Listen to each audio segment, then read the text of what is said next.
YS Jagan అక్రమాస్తుల కేసులో అత్యంత కీలక వివాదాస్పద అంశం అవినీతి పాపంలో ఆనాటి మంత్రివర్గం పాత్ర.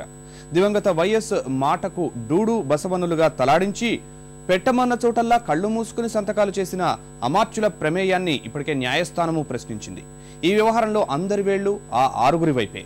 చేవెళ్ల చెల్లెమ్మ సబితా ఇంద్రారెడ్డి మొదలు గీతారెడ్డి, పొన్నాల లక్ష్మయ్య, మోపిదేవి వెంకటరమణ, కన్నా లక్ష్మీనారాయణ, ధర్మాన ప్రసాదరావు ఈ ప్రయోజనానికి ప్రతిఫలం కేసులో అభియోగాలు ఎదుర్కొంటున్నవారు. నాడు వారి వారి మంత్రిత్వ శాఖల నుంచి జారీ అయిన 26 జీవోలు, వాటి సారాంశం కూడా శాసనాల పేరిట జరిగిపోయిన లుకలుకల్ని కళ్లకు కడతాయి.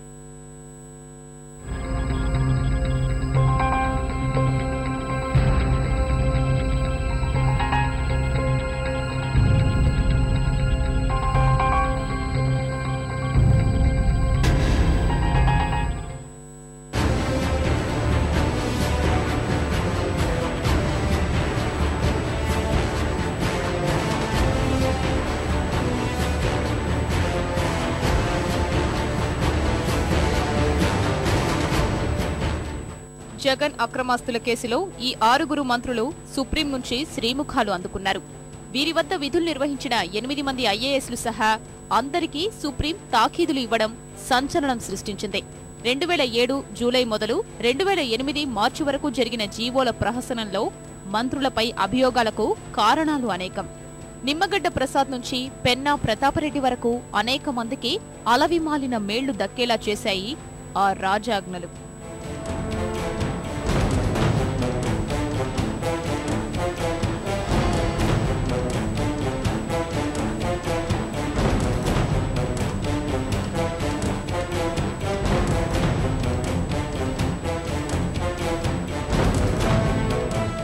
సబితా ఇంద్రారెడ్డి నాటి వైఎస్ మంత్రివర్గంలో గనుల శాఖ అమాత్యురాలిగా ఉన్న చేవెళ్ల చెల్లెమ్మ సబితా ఇంద్రారెడ్డి చుట్టూ వివాదాస్పద జీవోలు తప్పుకోలేని ఉచ్చు బిగుస్తున్నాయి. ఐఏఎస్ అధికారి శ్రీలక్ష్మితో కలిసి ఆమె జీవో నెంబర్ 2576 సహా ఎన్నో కీలక ఉత్తర్వులిచ్చారు. 76వ నెంబర్ జీవో ద్వారా తాండూరులో పెన్నా సిమెంట్స్ కు 822.3 ఎకరాల సున్నపురాయి నిక్షేపాలు కేటాయించారు. జీవో 321తో దాల్మియా సిమెంట్స్ కు లాభం చేకూర్చారు. 107 జీవోతో సరస్వతి పవర్ కి సున్నపురాయి గనులు ధారాదత్తం చేశారు. జీవో 305తో రఘురాం సిమెంట్స్ కి మైనింగ్ లీజు దక్కింది. జీవో నెంబర్ 91తో పెన్నా ప్రతాపరెడ్డి కంపెనీకి కర్నూలు జిల్లాలో 304 హెక్టార్ల సున్నపురాయి గనుల ప్రాస్పెక్టింగ్ లైసెన్స్ మంజూరైంది. ఓబుళాపురం మైనింగ్ లీజులు కట్టబెట్టిన జీవోలు 151, 152 విడుదలైంది సబితా ఇంద్రారెడ్డి పేషీ నుంచే. ధర్మాన ప్రసాదరావు సిబిఐ అభియోగపత్రం 4లో A5గా చోటు దక్కించుకున్న ధర్మాన ప్రసాదరావు చుట్టూ ముసురుకున్న ఆరోపణలకైతే లెక్కేలేదు. ఈయన కార్యాలయం నుంచి వచ్చిన 1490 నంబర్ జీవోతోనే పెన్నా సిమెంట్స్ కు అనంతపురం జిల్లాలో 231 ఎకరాలిచ్చారు. జీవో నెంబర్ 382తో గాలి జనార్దన్ రెడ్డికి చెందిన బ్రాహ్మణి ఇన్ఫ్రాస్ట్రక్చర్ ప్రైవేట్ లిమిటెడ్ కు చెందిన 250 ఎకరాలకు భూపరిమితి చట్టం నుంచి 1435 జీవోతో రంగారెడ్డి జిల్లా మహేశ్వరంలో రామ్కీ ఎస్టేట్ టౌన్షిప్ కు స్టాంపు రిజిస్ట్రేషన్ల ఫీజు మినహాయింపిచ్చారు. 104, 293 జీవోలతో రఘురాం సిమెంట్స్ పైన ఉదారత కురిపించారు. జీవో నెంబర్లు 1110, 1115 ద్వారా వాన్పిక్ సంస్థకు ప్రకాశం గుంటూరు జిల్లాలో 11,857 ఎకరాల భూ కేటాయింపు చేశారు. జె. గీతారెడ్డి వైఎస్ఆర్ హయాంలో భారీ పరిశ్రమల శాఖ మంత్రిగా చేసిన గీతారెడ్డి పేషీ నుంచి కీలక జీవోలే విడుదలయ్యాయి.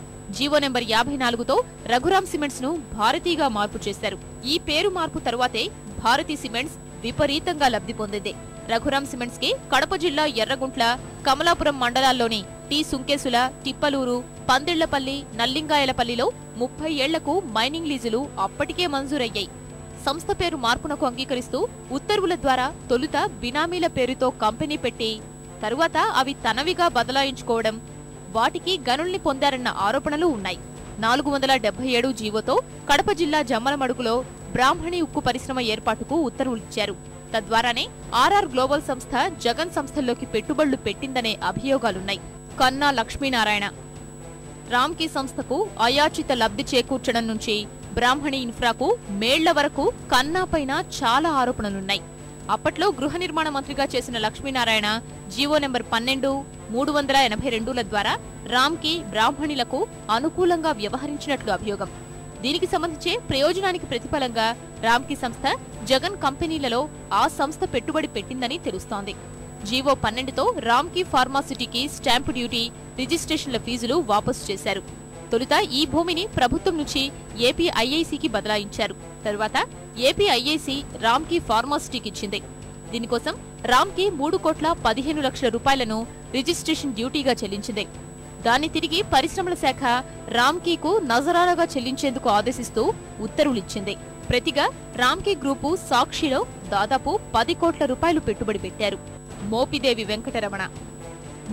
వెంకటరమణ పెట్టుబడులు, మౌలిక సదుపాయాల శాఖ మంత్రిగా ఉన్న సమయంలోనే వాన్పిక్ ఒప్పందం మొత్తం వ్యవహారం జరిగింది. దానికోసం భూసేకరణ, కేటాయింపులు, రాయితీలు, విశేషాధికారాలు వర్తింపజేసేందుకు ఆదేశాలు జారీ అయ్యాయి.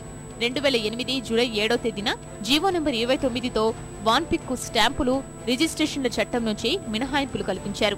10వ తేదీన 30 నంబర్ జీవోతో వాన్పిక్ రాయితీల ఒప్పందానికి మంత్రి ఆమోదముద్ర వేశారు.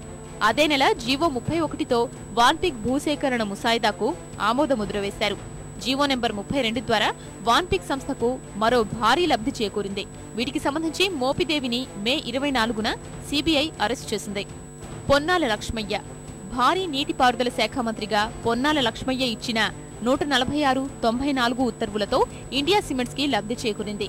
146 జీవోతో ఇండియా సిమెంట్స్ కు 10 లక్షల గ్యాలన్ల కృష్ణా నదీ జలాలు, జీవో నంబర్ 94 ద్వారా కాగ్నా నది నుంచి 13 మిలియన్ క్యూబిక్ అడుగుల నీటి వనరులు కేటాయించారు. తాగునీటికి అల్లాడిపోతున్న రంగారెడ్డి జిల్లాలో ఇండియా సిమెంట్స్ కి నీటి కేటాయింపులు ప్రత్యేక ప్రయోజనాల కోసమే అని ఆరోపణ. ఈ 6గురు కాక అప్పట్లో పురపాలక శాఖ నిర్వహించిన దివంగత కోనేరు రంగారావు జీవో నెంబర్ 136 ద్వారా జేఎన్ఎన్ యూఆర్ఎం కింద 897 కోట్ల రూపాయల ఘన వ్యర్థాల యాజమాన్య ప్రాజెక్టును పీపీపీ పద్ధతిలో రామ్కీ ఎన్విరో ఇంజనీర్స్ కు కట్టబెడుతూ ఉత్తర్వులిచ్చారు. విజయం సాధించిన బిడ్డరుగా అందులో పేర్కొన్నారు. 2001 నుంచి వరుసగా జీవోలను ఇందులో రిఫరెన్స్ గా ఇచ్చారు. గ్రేటర్ హైదరాబాద్ కమిషనర్ లేఖను కూడా ఇందులో ఉటంకించారు. ఈ మేళ్లకు ప్రతిఫలంగా జగన్ కంపెనీలలో రామ్కీ 10 కోట్లు చదివించుకుంది. వీటన్నింటిపైన మరిన్ని వివరాలు విచారణలో తేలాల్సి ఉంది.